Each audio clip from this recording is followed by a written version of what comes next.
In this video, I'm going to show you how I made $65 an hour doing beginner level pandas manipulation. This is pandas manipulation that you can learn in any beginner pandas tutorial course online. You can probably learn it for free on YouTube.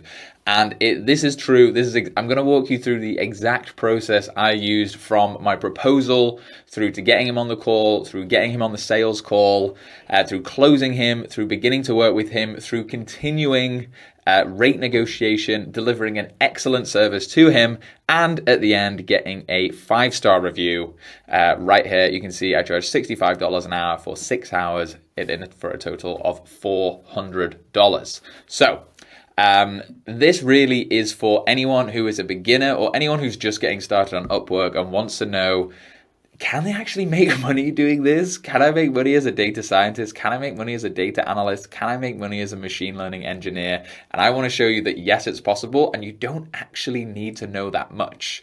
If you know, like, people don't know how to code. People don't know how to use this software. They're scared of it. They're unsure what happens. If you can just go through and make it nice for them, they will happily pay you a lot of money. So, let's get started. This is going to be such an awesome video. I'm going to show you my sales skills. I'm going to show you how to write excellent proposals. And then I'm just going to show you what I did, which is actually pretty simple, and how you can make money doing it. So the first place to start, as with any job, is the proposal, and this was it. Python machine learning small project. Wait a second, I'm just going to turn the volume down on my headphones. So looking for a Python developer experienced in machine learning for a small Python project with a possibility to guide me through the process via video call. Looking for expert level, hours to be determined, and a short project, less than 3 months. So because he was looking for an expert, I decided to pitch a big rate for me at the time, which was $65 an hour. You can see right there. That was actually the highest rate I'd ever bid, and this was the first job I'd ever got that paid me by the hour, $65 an hour. So I was really excited when I saw this, because I'm really keen, as you can probably tell by this video, about teaching, in particular machine learning and data science. And this was a perfect opportunity to combine machine learning with teaching.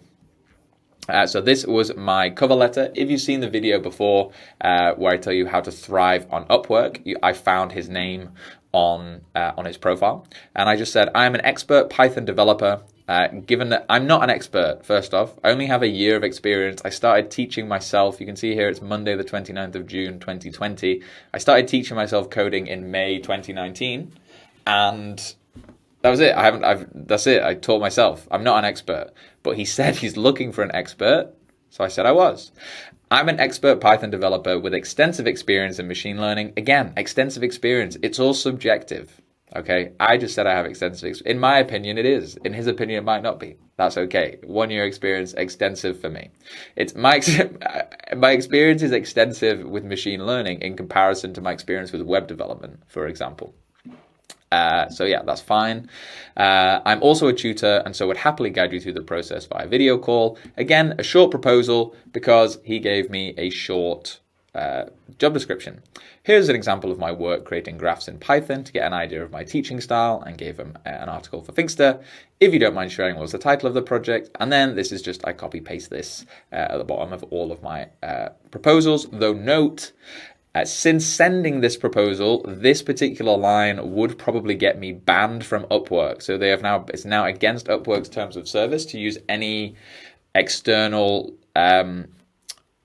calendar thing, or you can't basically share any personal information with a client. You can't share emails, you can't share phone numbers or anything, do anything to take them off Upwork.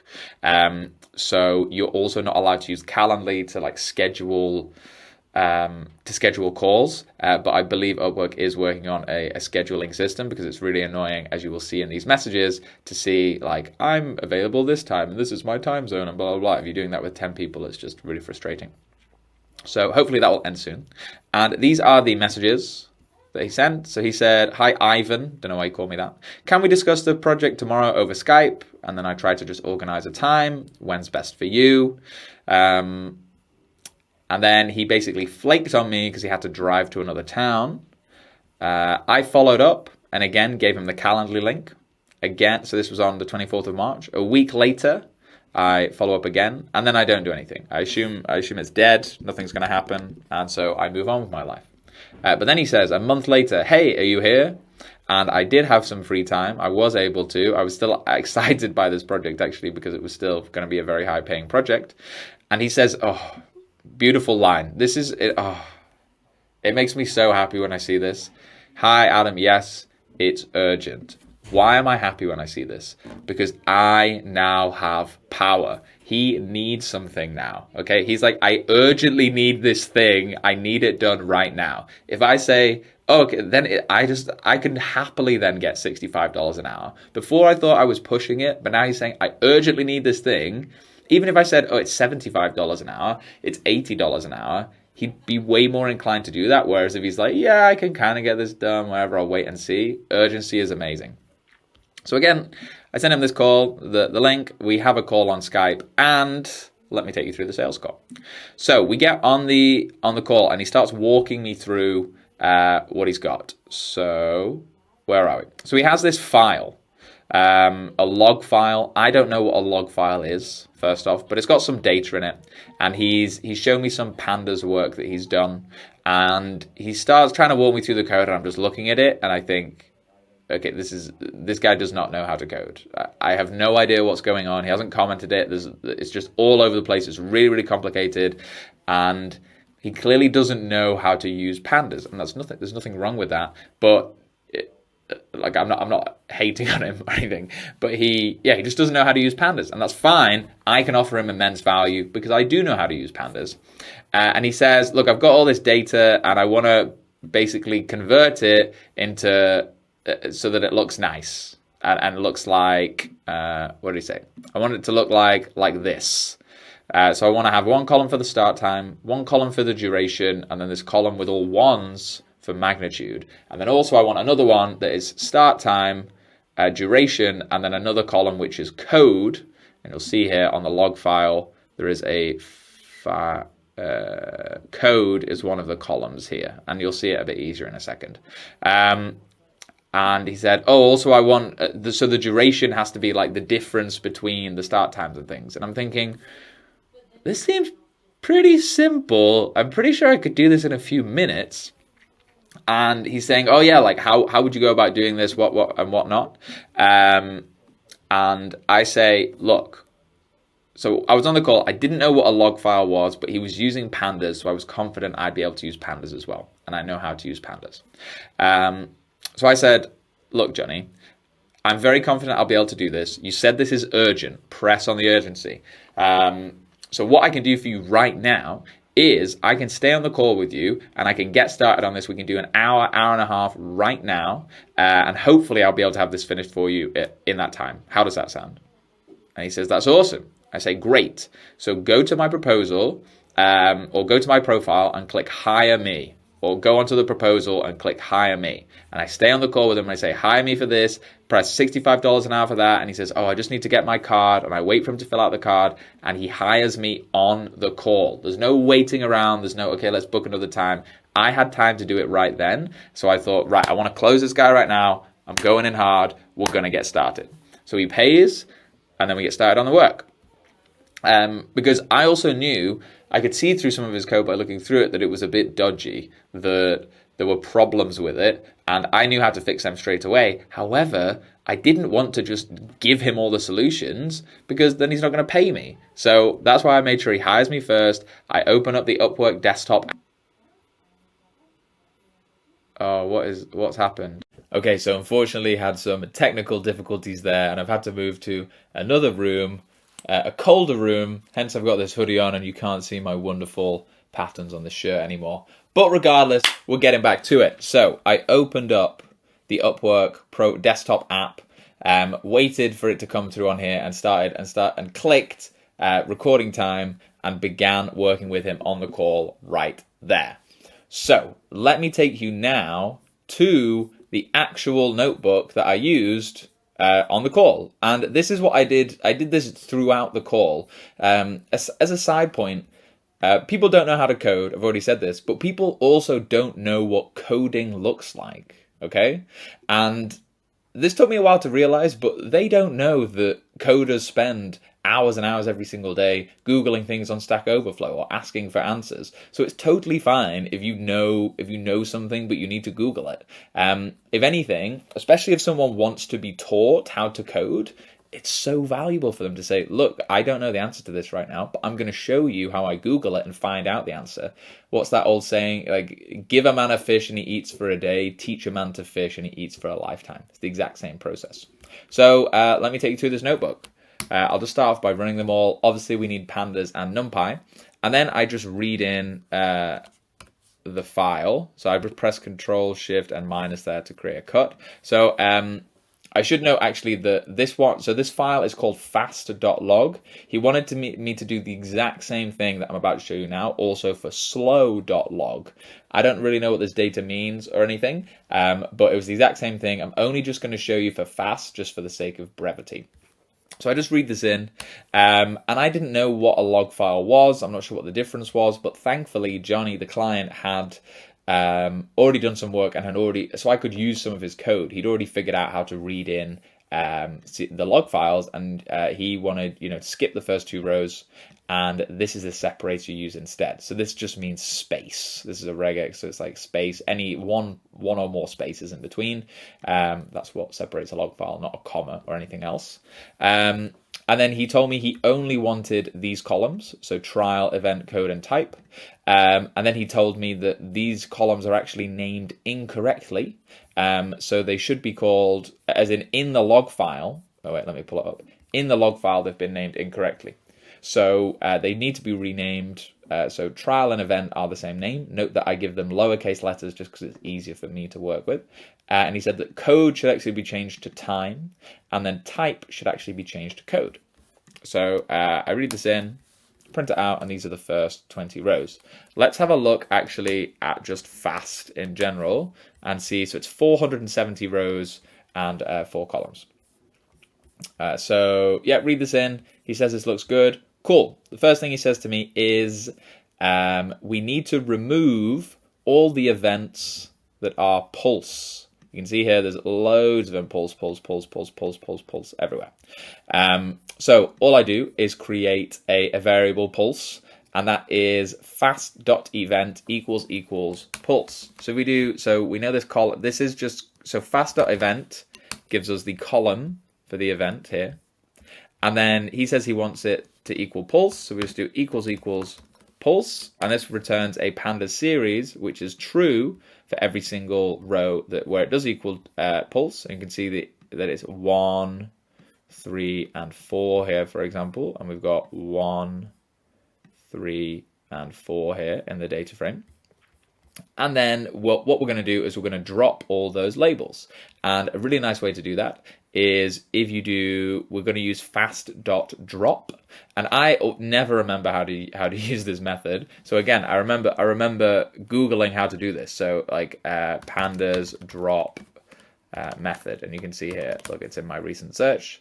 But I just go pandas drop method, pick it up, and look at the keyword arguments that I need to use. So labels, single label or list like index or column labels to drop.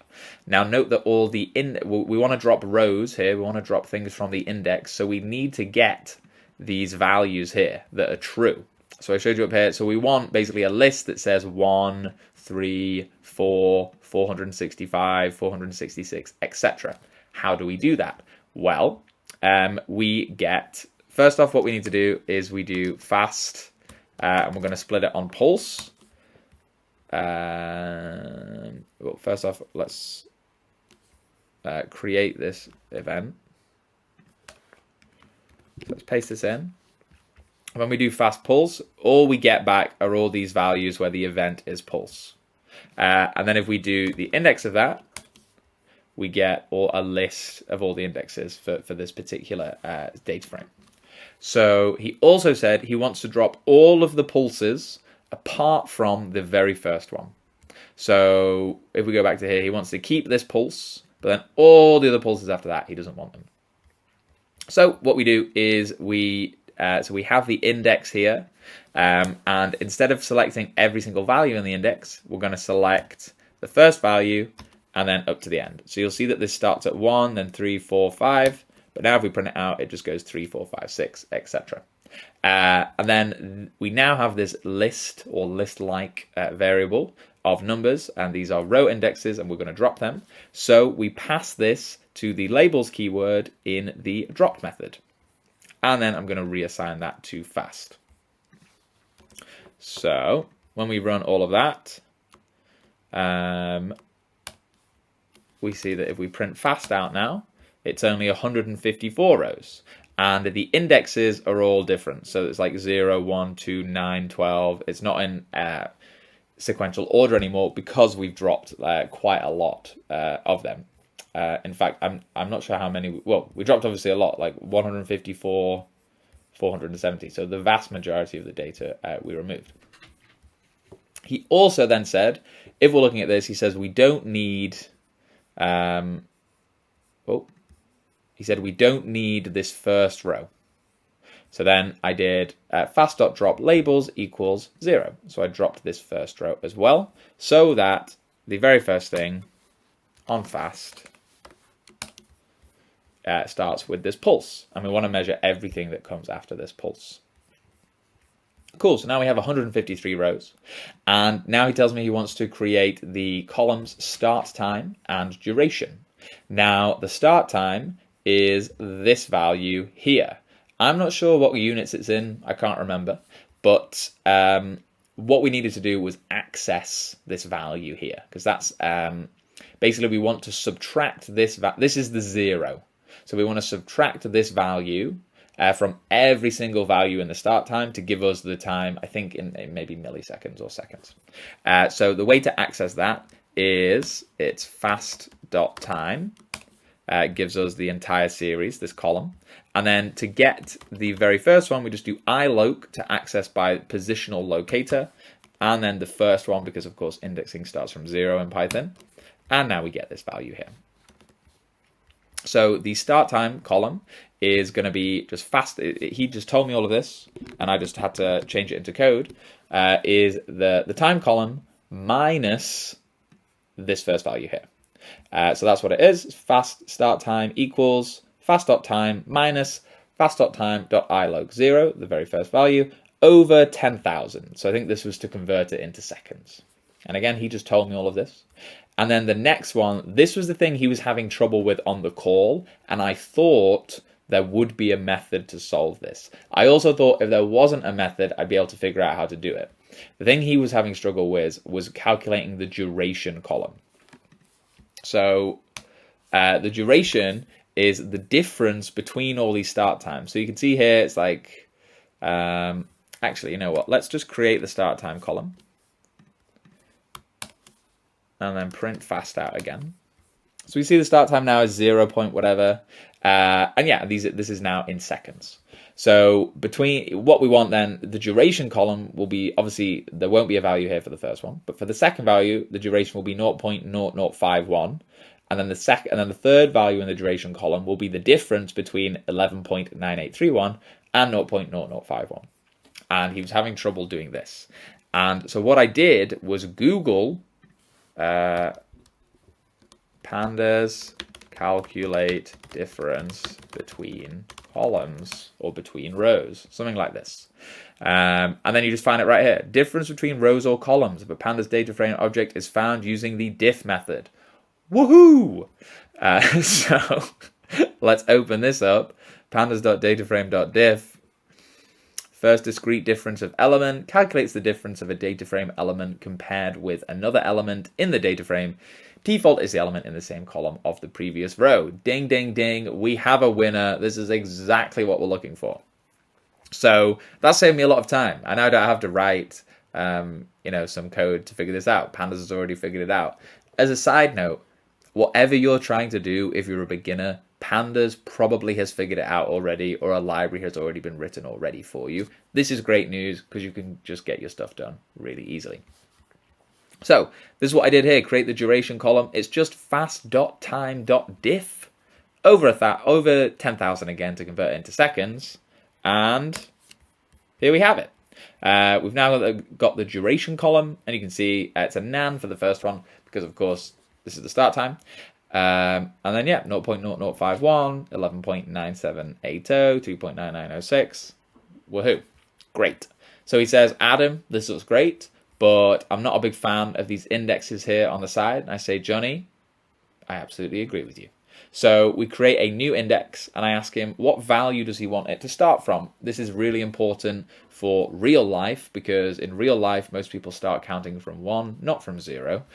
So when you do an index, I just create this variable new index equals mp.arange, the length of fast plus 1, because remember that the start is included but the end is excluded. So to get something the length of this data frame fast, it needs to be, given that we're starting from 1, we're already adding 1 from 0, we need to add 1 onto the end as well to make sure it's the right length. And then to reset the index, just do fast.index equals new index, print it out, and there we go. Now starts from 1 all the way to 153. Not sure what I was doing here. Not sure that really matters. Okay. Then he says, we want to, oh yeah, then he changes his mind. So, or rather, he doesn't change his mind, but adds something else. So we've created these start time and duration columns, and he says, Adam, this is great, but I actually want the first column to be baseline. And he said, I want the index to begin from baseline. So what we had to do, and he said, I'm not sure how many baselines there are. There could be multiple baselines in this code. And also I may be working with larger data frames in future with more than 153 rows. So I can't just manually go through and remove them. So we need to find some code that removes all the rows above baseline and potentially also, yeah, that's what it was. So anything before this first baseline we need to remove. However, we need to start at the first pulse, which is why we had to do the start time there. So first off, we need to find the first baseline index. So that is namely the index here where the code, where it says baseline for the first time. So to do that, again, we're going to create fast.code equals baseline to get us that Pandas series where it's true or false, whether it says baseline or not. And you could do some baseline to see how many there are. And in this case, there is only 1, but just for he said he might need to, and the reason this is 1 is because this is a series and it's false or true. If you do sum of a series, it adds up all these values, and under the hood, false equals 0 and true equals 1. So if we sum them all up, it will give us the total number of true values, and since there's only 1, so the value as well. So if we select all of these, we're gonna find all the elements. We're just gonna create a data frame where the code is baseline for every single one. In this case, there is just 1. And we want to get the index value. And again, so that's going to give us a list of indexes. Again, there's just 1 in here. And then we want to select the first index because this is the value that we want to keep. So what we do is then to create the labels to drop, we create mp.arange again, starting from 1 because our index starts from 1. And we go up to the first baseline index. So that's all the values, not including the first baseline index. So in this case, this value mp.arange will just contain this value 1 because there is only 1 baseline here. This is where it starts, there's only 1 thing above it, but there could be multiple in future. And then we just use fast equals fast.drop, labels equals labels to drop, and then we drop all those labels again. And we see, if we rerun it, our index now starts from 2, the first value is baseline, and we still have our start time and duration columns. Wonderful. Then what I'm going to do is reset the index again using the exact same code. Note that this isn't probably not the best way to do it, probably not even the fastest way to do it, not the nicest way to do it, but I'm getting it done for the client, and that's all he cares about. And also, he doesn't know about coding. He doesn't know about coding best practices. He doesn't know what good or bad looks like. So that doesn't matter either. As long as you're just confident with it and say, this is what I need to do next in order to do this for you and deliver you the best service I possibly can, he's going to be happy. So yeah, just reset the index again. Fast, print it out, and you'll note that the index starts from 1, baseline is first, and we've got all the columns that he wanted. Finally, he says that this is all great, but I want them in this particular order. So I want start time first, then code, then duration. So we just do fast equals fast and use double brackets or rather single brackets with a list inside to select the columns that we want and return a data frame. And this is the final product. This is what he wanted.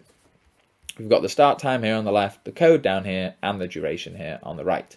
The final thing we have to do is save this as a log file. And again, I wasn't entirely sure whether I could do this, but I just gave it a go. I just tried and realized that from up at the top, when we read in our log file here, the separator was just white space. So I thought, well, the CSV function, I can just set the separator to be something else.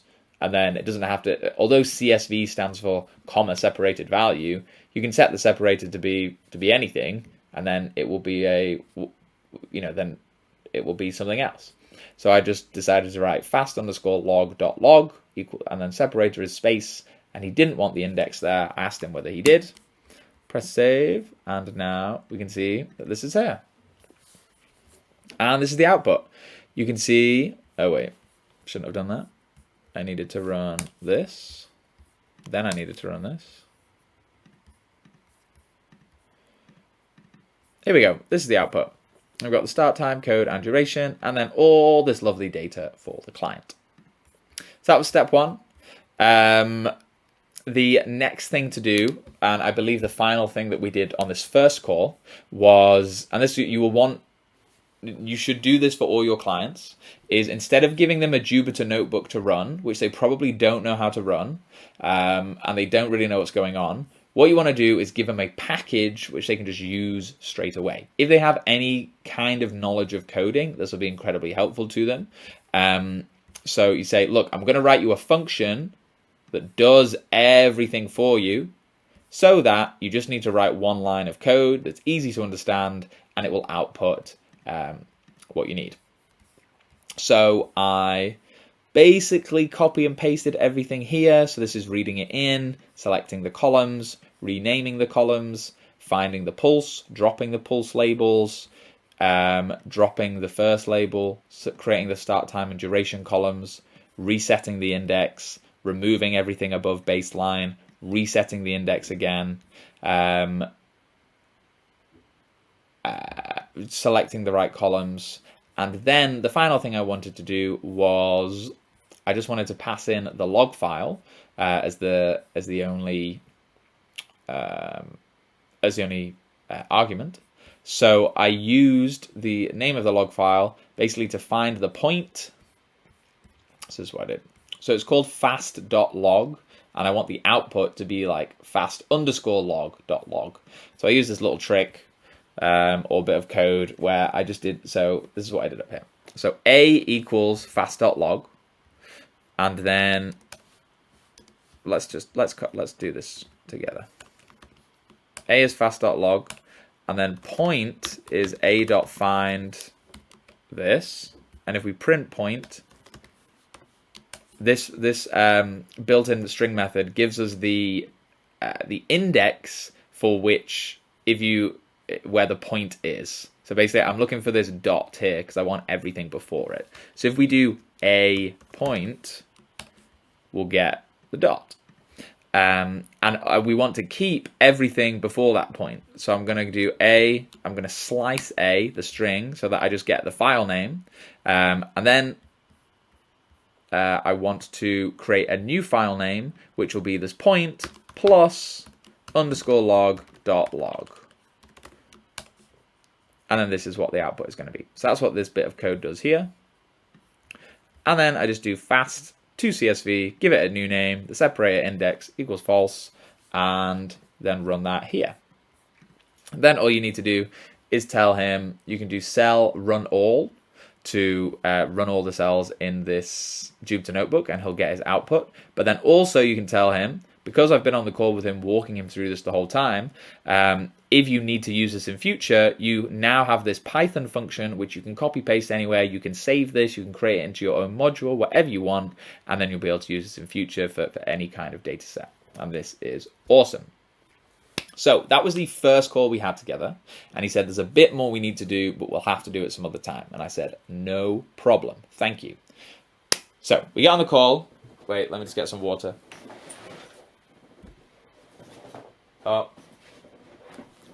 it's right here. So we get on the second call, and Johnny's some kind of scientific researcher, and he says he's working with people. They've been trying to do this for a while, and they've struggled with it. And that actually made me nervous on the sales call, because I thought, if all these scientific researchers have been working on this and they can't do what I think seems quite basic, will I be able to do it? And it turns out I could, because even though they're scientific researchers, it doesn't mean they know how to do Python. They might not be able to work with Python. They might write C, they might write MATLAB, they might not write any code. So that's fine. Don't let people being researchers or whatever psych you out. Not everyone can be good at everything. And he said, for the first call, okay, $65 an hour, that's fine because we're working together. But then he comes back on the second call and says, so my funding has ran out, and now I'm having to pay you out of my own pocket. Can we reduce the rate to $50 an hour? Oh, he said, can we reduce the rate? And I said, well, what would you want it to be reduced to? And he said, oh, I could do $50 an hour. How would that sound? And at this time, I didn't have that much work. I really wanted to do this project because I felt like I was learning a lot from it. It was but also it was quite easy. I was confident I was going to get a 5-star review. And it was my first ever $65 an hour gig. And I didn't want to lose it. But I said, no, you know what? I'm going to stick to my guns here. This guy needs something from me. He doesn't know how to do this himself. And if I say no, my rate is $65 an hour, and there's no budging on that, and he doesn't want to pay that, he'll have to go away and find someone else. He'll have to do another call with them. He's already, as you saw at the start, we've been talking it took him a month to get back to me. He's been working on this for a long time. I actually have the power here. So I said, no, my rate's $65 an hour. And he said, are you sure you can't move? And I said, yep. And my heart was beating. I wasn't sure this was going to work, but I was ready to walk away. I thought, you know what? There's loads of jobs out there. I've done a good job on this. He should give me good feedback. I haven't done anything wrong so far. I'm sticking with my guns here. So I did, and I just waited. And it felt like an eternity. And then he went, okay then. And then we got started, and it was great. So I kept the $65 an hour. Honestly, this is so exciting. This is one of the most exciting things about being a freelancer, is doing rate negotiations like this and it working off well. I was like, cool. And then I literally, I went to this, press start, and boom, we began again. Yeah, and then we got started. So the second thing he wanted me to do is this. So create, 5 different tables with the start time, duration, and this one column magnitude, which just has all ones in. And if you remember, so I just loaded in the fast_log.log file, which I created. And you can see here in the code section that there are D2, D4, D5, and D4, etc. And basically what it wants to do is output them so that, just D1 just has the start time and duration for all of D1, and likewise start time and duration for D2, etc. So all I did was make a couple of functions for him. So he told me what we needed. I went through, I think, and just in a similar fashion to this up here, just went through code cell by code cell. And let's see which one goes first. So We're going to pass in, we want to make it again, I want to have him a function, which is create text files fast, because this is called fast.log as opposed to the slow one. And it will just produce all the text files for him on demand. So I start writing this function. So we're going to read in the CSV file, and then we need to create a mask. Let's go down here. So we've got fast log here, which we're going to read in. And if we do fast underscore log and pass in, oh wait, yeah. So let me walk you through this. So if we do fast log dot, actually, we'll just do, if we do fast dot code, we just get all the codes. And we can see here that they start with D2, D4, D5, etc. And these are the things that we're interested in. As you can see here, we want D1, D2, D3, D4, and D5. So to access these, given that this is, we can see here, it's a D-type object, it therefore has the str method. And then we can access any of the Python built-in string methods. So to access the D1 rows, it has to be a string that starts with D1. And then this returns a Boolean series with false, false, false, false, and true wherever it is true, wherever that code is there. And we can then subset, or rather, we can then slice the fast data frame with this mask, just to get back all the rows we can see here that start with D1. Wonderful. And therefore, we need to do this for all D1. We change this, it's going to be D2, D3, and so on. So that's what I did here. I just created all these different masks. Being honest, I think this is a bad way to do it. I don't think this worked nicely. There's probably a much nicer way to do this in terms that you could write a for loop instead of manually writing it out like this. But this works. And he said he was in a rush. And he also said, you know, he said, I don't have a lot of time, and I'm not sure how much money I have, so I wanted to do this as quickly as possible for him. So this is the first thing that came to my head. But this probably isn't the nicest way to do it. Then what I did is I created a dictionary with all of these in. So all masks, gave the key to be D1, D2, etc. And then put the mask in there.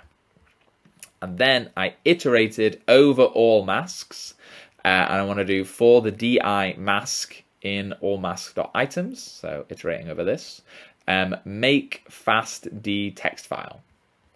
And then I went to this function here. And then I wrote this function. So the things that I passed were fast, which is the data frame that we've been working with, the particular mask that we've just created, the DI, which is, you know, this D1, D2, whatever, and then the file name, because note that we're going to use this. So when I was writing this function, I probably didn't include all of these arguments straight away. I was probably writing it and then realized, oh, I need some of this information. So then you can just go back and add this information that you need. So for example, I needed this file name to do this same like name.txt point thing that I showed you above to get the file name that I wanted. And given that this function, or rather, sorry, this function, it's the same thing, is only going to be used within create text files fast, and the only thing we pass to this is the file name, it makes sense to pass this also to this function. It doesn't have to be pretty, just has to work. So we create the, like I just showed you down here, with this particular mask, we create fast masked, and then we add on a new column magnitude that is just all ones. Then we change the names. So then I give the columns the correct name, the way he wanted them written. I said that its start time is going to have an underscore. Actually, so originally I did it like this, start time, but then realized that when at the end, when we write it to a CSV, he wants it to be separated with a space, and therefore this name. So I only found this out by error. So we went through it and it wasn't working, and I didn't know why, and I realized, it's because the start time has a space here, and if we're using space as a separator, the columns are either going to have to be one word or they're going to have underscores. So we added an underscore in here, code, duration, magnitude. Note they're all capitalized now, because in real life, for final things, it's nice if things have capital letters right at the start. That's what we want. And then I changed the order. And then I named the columns. So just fastmask.columns equals the col names. And then I sliced, or I subsetted fast masked with the column order. So just the ones that we wanted. But note that actually this isn't the column order. This is rather just the columns that we wanted. Finally, I used the little name trick again. So to find the point in the name, because we want to get, it's called fast.log. So we want to get, the bit before the point. So, and then I call that the stem. So to slice the file name up to the point to get the stem and the new file name. We use an f string here to get the stem, which is this variable here, and then underscore di, and this di is the same as this d1, d2, d3. And finally, we save this to a CSV, new file name, use space as a separator, and don't have an index. So we've done that here. And then all we need to do is just pass in create text files fast.log, and you see it runs straight away. And if we open this here, we've got all of these text files here that work. And when we open it, we can see, so obviously we don't have the code here anymore because these are just all for D1, but we've got the start time, we've got the duration, and we've got the magnitude. And yeah, that was it. I would say that there were some further things he wanted me to do with slow. The slow file was a bit more complicated because the data was a bit dirtier, but basically the exact same thing. We also did a little bit with rounding. So we also wanted to round some of these values and produce different data frames. So we can see here, basically I just took this, I did fast log round, created an empty data frame, and then fast log round start time equals fast underscore log dot start time dot apply round. And then again, created the code, which is just, so fast log round code, this code column is just the exact same as fast log code. And then the fast log round duration column is fast log dot duration, but apply the round function to it. And also down here, we did the same, but applied int to it. And then I think, yeah, that was it. So apply round and apply int, and then saved these again to CSV files. And that was it. I literally just selected all of this, select this. Oh, wait. Bam, bam. Do, where can we do this? Compress. Gave it a name like files to send. And then I just copy pasted this over into our Skype chat. And that was it. He was very, very happy. And yeah, got a 5-star review for it. So let me take you through some like final thoughts I had for this project before I let you go. So a key thing for this is commenting things and making sure you break down things in a way that's easy to understand. But he said he understood the code. So when I was walking through this with him, I said, hey, do you understand this? Please stop me at any moment and ask me to re-explain things or explain things in another way, because I want this to be as valuable as possible for you. The reason we're doing this is so you can understand this and you can learn, and your project is as good as it can be. So tell me whenever I can be better, and I will endeavor to do that for you. Like, I literally say these things to clients and they love it. So make sure you say things like that, and obviously truly mean them.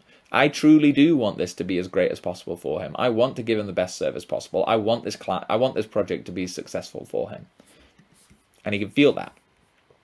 And then one final thing, which I didn't do for this particular project because there wasn't that many, but I've had a few projects like this where clients just want me to move data around, and then save it in some format.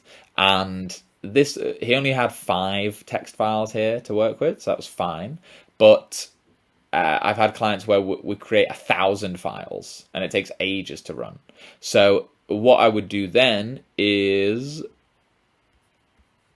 so here you can see like define for when we're doing the create text files fast function, in this for loop here, when we go through each DI and each mask and create each file, at the end, I would say like print, and I would use an F string to say like DI, DI file created successfully. And then I would also, if there are a lot of files, you can also do like a try clause. And then which it will run first, and it will say, yeah, it's created successfully. And then for an accept clause, say print di file failed. Because obviously you want to keep track of things that fail, and then you can read them as you go through and see whether ones did fail. And if you're getting a lot of failures, you can go through and you can write some code that will like keep track of the files that failed, and maybe even add them to a separate text file and save them all at the end, and then you can go through and retry those ones or see what's wrong with them. But this is really important, not just for the client, but for you. If you're working with a large number of files, print things out to see whether it's been running or not. Because if you just sat there staring at a Jupyter notebook for half an hour wondering, is this working? I don't know what's happening. It's not ideal. So let's just delete this, and that is it. That is how I made $400 just doing some basic Pandas work. This is something you can definitely do. If that was a bit quick for you, I would recommend brushing up on your Pandas skills. This is, people are out there, they want help manipulating their data. It's a very, very valuable skill. If you're a data scientist, data analyst, machine learning engineer, this is going to be part of your bread and butter. So go out there and help people. Thank you so much for watching. I hope this was valuable, and I hope you go out there and crush it and make loads and loads of money on Upwork and make loads of clients happy. Thank you so much, and see you soon.